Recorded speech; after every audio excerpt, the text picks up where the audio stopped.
1347. A Europa está viva, mercados cheios, crianças nas ruas, campos verdes. As pessoas acordam, trabalham, amam, rezam. Ninguém sabe que em menos de 4 anos, 1 em cada 3 europeus estará morto. Não por guerra, não por fome, por algo invisível. Algo que ninguém conseguia ver, ninguém conseguia entender. E ninguém conseguiria parar. Chegou do Oriente, nos porões de um navio, e o mundo nunca mais seria o mesmo. Para entender o que aconteceu, precisamos voltar ao início, longe da Europa, nas estepes frias e intermináveis da Ásia Central. Lá vivia uma bactéria, a Yersinia pestis. Ela já existia há milênios, silenciosa, escondida em roedores, transmitida por pulgas, inofensiva para o mundo, enquanto ninguém a perturbasse. Mas os mongóis perturbaram. Ao expandir seu império através da Ásia, eles destruíram colônias inteiras de roedores infectados. E a morte começou a viajar, junto com as caravanas da Rota da Seda. Em 1346, chegou à cidade de Cafa, na Crimeia. Os mongóis estavam sitiando a cidade. E então, fizeram algo que a história não esquece. Eles catapultaram seus próprios mortos, infectados pela doença, para dentro dos muros. Os mercadores genoveses dentro da cidade fugiram em pânico nos seus navios, mas levaram o passageiro invisível com eles. Imagine acordar com febre, não uma febre comum. O corpo inteiro arde, como se estivesse sendo consumido por dentro. No segundo dia, a dor se torna insuportável. No terceiro, eles aparecem, bubões, inchaços negros e roxos, do tamanho de um ovo, nas virilhas, nas axilas, no pescoço. A pele começa a escurecer. O cheiro é insuportável.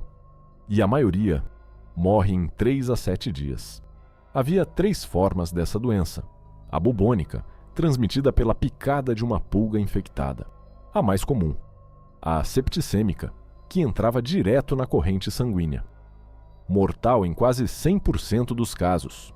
E a pneumônica, a mais terrível de todas, que se espalhava pelo ar, pela simples tosse de um infectado.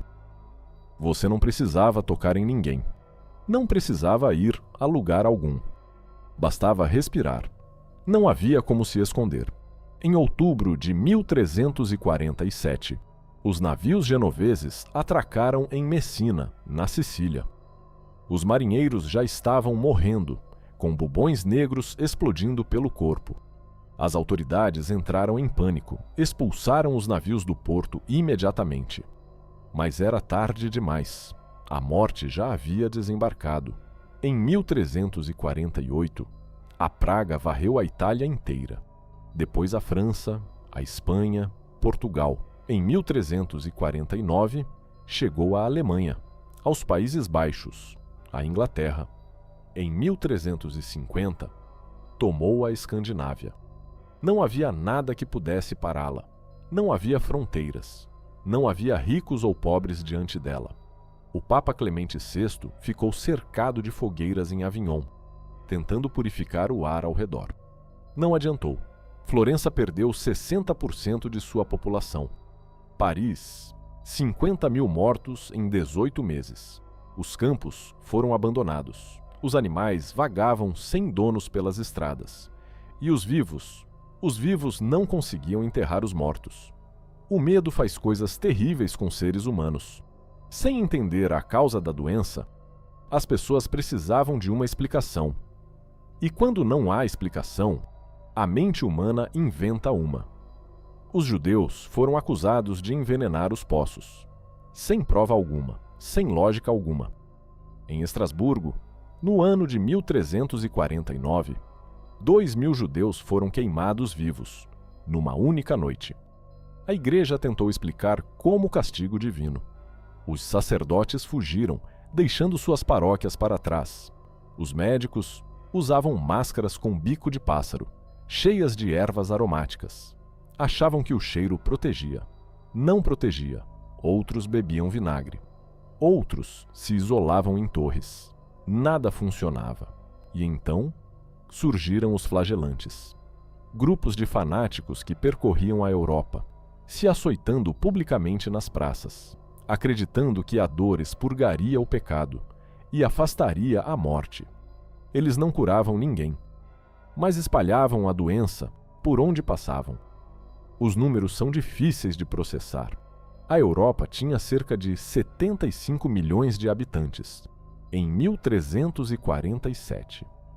Quando a primeira onda terminou, em torno de 1353, entre 25 e 50 milhões haviam morrido, pense nisso, entre 30% e 60% da população europeia inteira. Algumas regiões perderam 80% de seus habitantes. 80%. Aldeias desapareceram do mapa, para sempre. Na Ásia, mais 25 milhões. No mundo todo, a peste negra pode ter matado entre 75 e 200 milhões de pessoas. É considerada a maior catástrofe demográfica da história humana. A população europeia levou 200 anos para voltar ao nível de antes de 1347. 200 anos. Mas aqui está algo que poucos falam. A peste negra não apenas destruiu, ela transformou o mundo. Com tão poucos trabalhadores sobreviventes, os camponeses passaram a ter poder de barganha. Salários subiram. A servidão entrou em colapso em partes da Europa. A arte ficou obcecada com a morte. Surgiu o Danse Macabre, a dança da morte, onde esqueletos arrastavam reis, papas e camponeses igualmente. A confiança na igreja despencou. Afinal, as orações não funcionaram. Isso preparou o caminho para a Reforma Protestante, 150 anos depois. A medicina foi forçada a evoluir. E em Veneza, no ano de 1377, foi inventada a quarentena. Os navios ficavam 40 dias isolados antes de poder atracar. 40 giorni, em italiano. Daí a palavra, quarentena. A Europa que emergiu da peste era diferente. Mais cética, mais focada no indivíduo. Alguns historiadores argumentam que a peste negra foi uma das sementes do Renascimento. A peste negra não acabou em 1353. Ela voltou, e voltou de novo. Surtos continuaram por séculos. A última grande epidemia de peste na Europa foi em Marsella, em 1720. E a bactéria ainda existe hoje. A Yersinia pestis ainda infecta centenas de pessoas por ano, no mundo inteiro. O que mudou é que agora temos antibióticos. A diferença entre vida e morte, no século XIV e hoje, é essa: o conhecimento. A Idade Média não tinha como saber. Não havia microscópio. Não havia microbiologia. Não havia noção de que um ser invisível poderia matar um continente. Por isso, a peste negra é mais do que uma catástrofe histórica. É um lembrete brutal de como somos frágeis e de quanto a ignorância pode custar. Se esse vídeo te fez pensar, se inscreve no canal. Toda semana, um mergulho nos momentos mais sombrios da história. Aqui a história não é contada do jeito bonito. É contada do jeito verdadeiro. Até a próxima!